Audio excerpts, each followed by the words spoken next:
I would like to explore with you this afternoon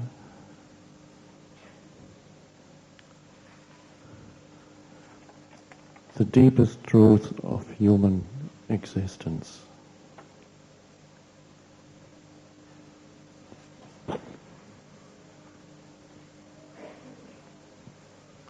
When I say that,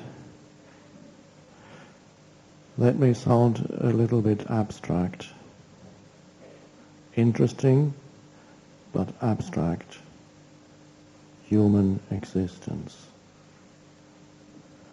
And it may sound a little bit philosophical. But this is not a lecture on philosophy,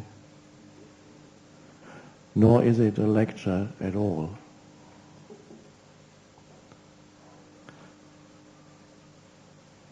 The best way to look upon it is as a meditation. Although somebody is speaking, look upon it as a meditation. So when I say the deepest truth of human existence, it sounds a little bit removed from your everyday concerns. So let's put it in another way. We are here to explore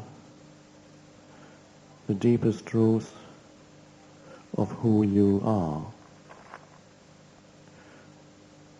Because you are human existence. We are here to explore the deepest truth within yourself.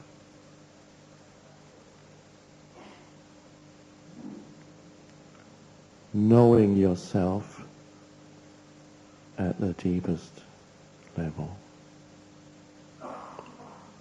A level so deep that knowing yourself and knowing God become one and the same.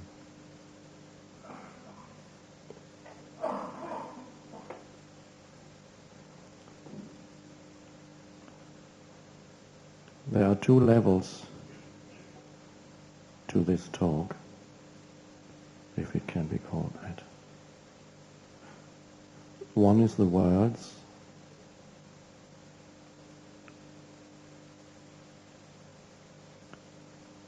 and one is the gaps between the words, a certain stillness. I'll just point this out because it is helpful as you listen to be aware not only of the words but of an underlying field of stillness out of which the words come. Nothing personal. There's a field of stillness. Who apparently, surely they must have made it. They look so happy in their glamorous surroundings, and the culture tells you that that is the way to go.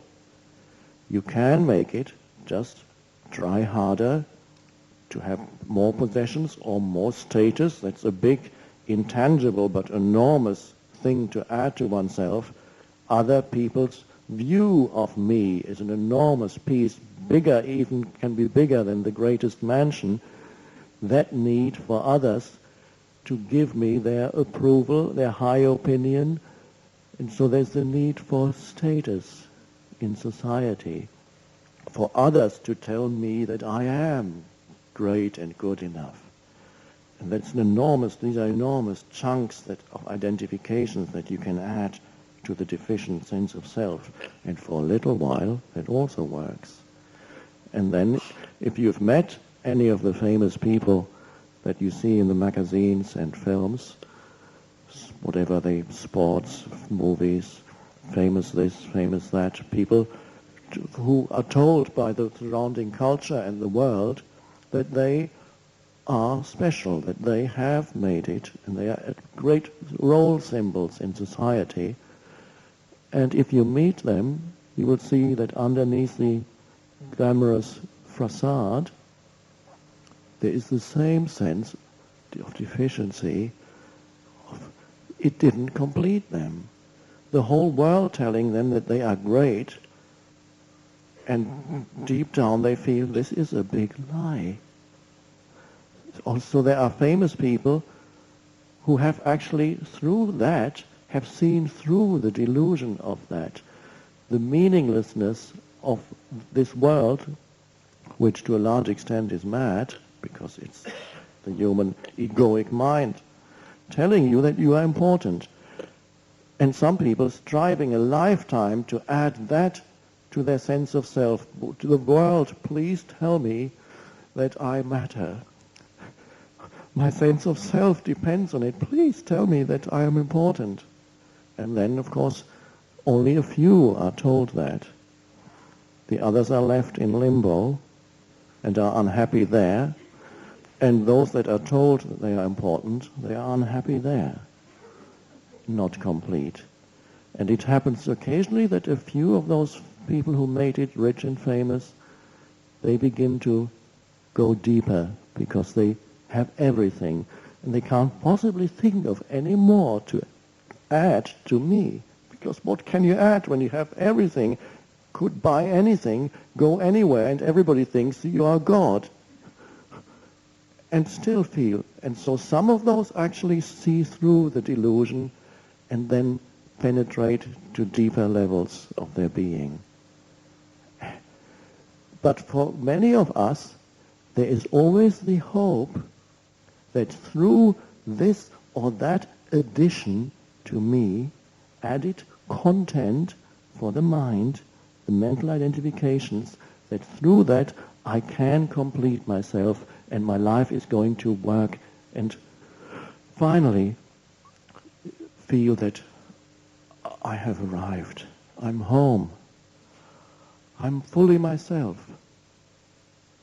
And what people don't realize is it is not their personal problem, the fact that they feel that they haven't arrived, that they haven't made it.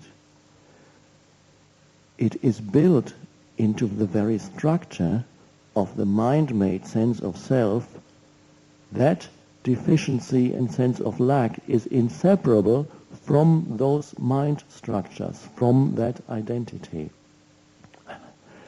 So it is nothing to do with what you could possibly add. Nothing that you add could fulfill you, is the truth. And that is, for spiritual seekers, this is a very subtle point. Because that mindset, which is collectively conditioned, nobody's personal problem, that has an enormous need for more of whatever it may be, more. That mindset is quite deep-seated. It may be seen as very, very limiting, or your body, your physical body may be ill, can't move very well anymore, so that becomes very, the form that this now takes can, in some cases, be extremely limiting. And you are asking me, a person might say, to not to try and get away from it? Yes, because that didn't work. Why not try something else? Why not try to live in alignment, inner alignment with the form that this now takes? In other words, to embrace the now internally, no matter in what form it comes. to say yes to now, which after all is life. It is inseparable from now. Life is always now, never not now. And so you say yes to life by saying yes to this moment, and whatever form this moment takes, you say, how can I argue with it? It already is. It is. It is the isness of this moment. Of course I can change it. I can take action now. If I'm I'm locked in a building, I've lost the key, this is the now. Of course then I can get up and shout out of the window and say, can somebody please open the door? But if nobody hears, maybe somebody will come. But at this moment, this is this now. Now you can internally argue with it and resist it, or you can say, that is the isness of this moment. That is the suchness of now, the form it takes. And you see the futility and even madness of arguing with is. Because whatever is already the case. So the shift in consciousness happens the moment you say yes to what is. Because the entire structure of the egoic, mind-made self lives on resistance and opposition and on making the now into an enemy. It lives through that. That keeps it going.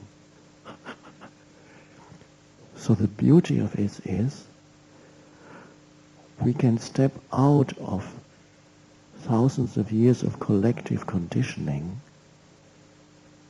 not through needing more time to step out of it. And this message cannot yet be heard by everybody. There are still many people on the planet, before they are ready to listen to this, they need more time. But since you are sitting here, I assume that something in you hears the message that to find yourself, and we will look more deeply now, see what does it mean now? To find yourself, you don't need future. For everything else, it's helpful on the practical realm. It works quite well. Now, when you say yes to whatever form this moment takes, what happens? Here comes the form of that this now takes. Say, all right, I welcome this because it is.